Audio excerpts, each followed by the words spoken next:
Assalamualaikum warahmatullahi wabarakatuh. Perkenalkan, nama saya Reksi Rizky Karisma, peserta pelatihan dasar Kabupaten Pandeglang, Angkatan 93, Kelompok 2. Di sini saya akan menyampaikan materi agenda 2 terkait nilai-nilai dasar ASN berakhlak dengan core value yaitu harmoni, loyal, adaptif, dan kolaboratif. Yuk kita simak materinya. Core value harmonis. Deskripsi singkat materi terkait harmoni adalah kerjasama antara berbagai faktor dengan sedemikian rupa hingga faktor-faktor tersebut dapat menghasilkan suatu kesatuan yang luhur. Pentingnya suasana harmonis, yaitu suasana harmoni dalam lingkungan bekerja akan membuat kita untuk saling kolaborasi dan bekerja sama, meningkatkan produktivitas bekerja dan kualitas layanan kepada pelanggan. Etika publik ASN dalam mewujudkan suasana harmonis. 3 fokus utama dalam pelayanan publik yaitu 1. Pelayanan publik yang berkualitas dan relevan. 2. Sisi dimensi reflektif. Etika publik berfungsi sebagai bantuan dalam menimbang pilihan sarana, kebijakan publik dan alat evaluasi. Dan yang ketiga, modalitas etika menjembatani antara norma moral dan tindakan faktual. Etika ASN sebagai individu dalam organisasi dan masyarakat. Perubahan mindset. Yang pertama, berubah dari penguasa menjadi pelayan. Yang kedua, merubah dari wewenang menjadi peranan. Yang ketiga, menyadari bahwa jabatan publik adalah amanah yang harus dipertanggungjawabkan bukan hanya di dunia tapi juga di akhirat. Sikap perilaku ini bisa ditunjukkan dengan toleransi, empati, keterbukaan terhadap perbedaan. Peran ASN dalam mewujudkan suasana dan budaya harmonis. Yang pertama, PNS sebagai aparatur negara yang harus bersikap netral dan adil. Yang kedua, PNS harus bisa mengayomi kepentingan kelompok minoritas dengan aturan yang tidak mendiskriminasikan. Yang ketiga, PNS harus memiliki sikap toleran atas perbedaan dalam memberikan layanan. 4. PNS harus suka menolong pada stakeholder dan kolega PNS yang membutuhkan. Yang kelima, PNS menjadi figur dan teladan di lingkungan masyarakat. Jadi yang kedua adalah core value loyal. Loyal diadaptasi dari bahasa Prancis yaitu loyal, yang artinya mutu dari sikap setia. Cara harfiah, loyal berarti setia atau suatu kesetiaan. Kesetiaan timbul tanpa adanya paksaan, tetapi timbul dari kesadaran sendiri pada masa lalu. Untuk bisa mendapatkan sikap loyal seseorang, ada faktor yang mempengaruhinya. Berikut adalah ciri-ciri yang dapat digunakan organisasi untuk mengukur loyalitas pegawai. Yang pertama, taat pada peraturan. Yang kedua, bekerja dengan integritas. Yang ketiga, tanggung jawab pada organisasi. Yang keempat, kemampuan untuk bekerja sama. Yang kelima, rasa memiliki yang tinggi. Yang keenam, hubungan antar pribadi. Yang ketujuh, kesukaan terhadap pekerjaan. Yang kedelapan, keberanian mengutarakan ketidaksetujuan. Dan yang terakhir, menjadi teladan bagi pegawai lain. Secara umum, untuk menciptakan dan membangun rasa setia loyal, pegawai terhadap organisasi hendaknya beberapa hal berikut. 1. Membangun rasa kecintaan dan memiliki. 2. Meningkatkan kesejahteraan. Yang ketiga, memenuhi kebutuhan rohani. Yang keempat, memberikan kesempatan peningkatan karir. Dan yang kelima, melakukan evaluasi secara berkala. Panduan perilaku loyal, yaitu memegang teguh ideologi Pancasila, Undang-Undang Dasar Negara Republik Indonesia tahun 1945, setia kepada NKRI, serta pemerintahan yang sah.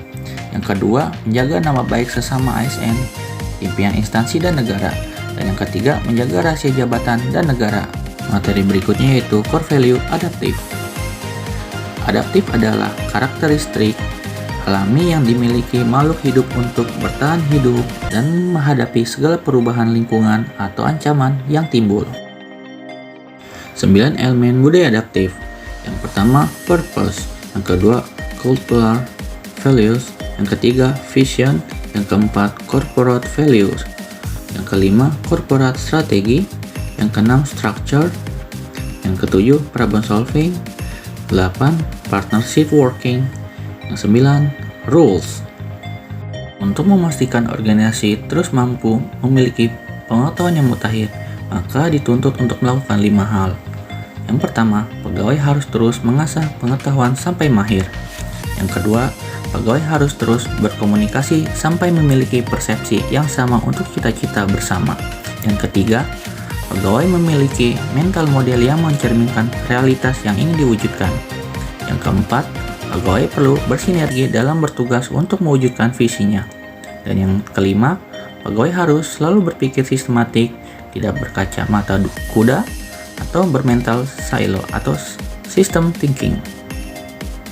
Ciri-ciri penerapan budaya adaptif dalam lembaga pemerintahan dapat mengantisipasi dan beradaptasi dengan perubahan lingkungan. Yang kedua, mendorong jiwa kewirausahaan. Yang ketiga, memanfaatkan peluang yang berubah-ubah. Yang keempat, memperhatikan kepentingan yang diperlukan antar instansi, mitra, dan masyarakat. Yang kelima, terkait dengan kinerja instansi. Berikut adalah panduan perilaku adaptif. Yang pertama, cepat menyesuaikan diri dalam menghadapi perubahan. Yang kedua, terus berinovasi dan mengembangkan kreativitas. Dan yang terakhir, bertindak proaktif. Materi core value selanjutnya yaitu kolaboratif. Kolaborasi menurut Gray menggambarkan bahwa kolaborasi sebagai suatu proses berpikir di mana pihak yang terlibat memandang aspek-aspek perbedaan dari suatu masalah serta menemukan solusi dari perbedaan tersebut dan keterbatasan pandangan mereka terhadap apa yang dapat dilakukan. Sedangkan untuk kolaborasi pemerintahan, collaborative governance adalah sebuah pendekatan pengambilan keputusan, tata kelola kolaboratif, serangkaian aktivitas bersama di mana mitra saling menghasilkan tujuan dan strategi dan berbagai tanggung jawab dan sumber daya. Menurut Ansel dan Gass, membangun 6 kriteria penting untuk kolaborasi.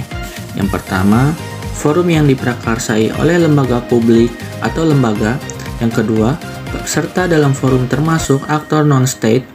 Yang ketiga, peserta terlibat langsung dalam pengambilan keputusan dan bukan hanya dikonsultasikan oleh agensi publik. Yang keempat, forum secara resmi diatur dan bertemu secara kolektif. Yang kelima, forum ini bertujuan untuk membuat keputusan dengan konsensus. Dan yang terakhir, fokus kolaborasi adalah kebijakan publik atau manajemen.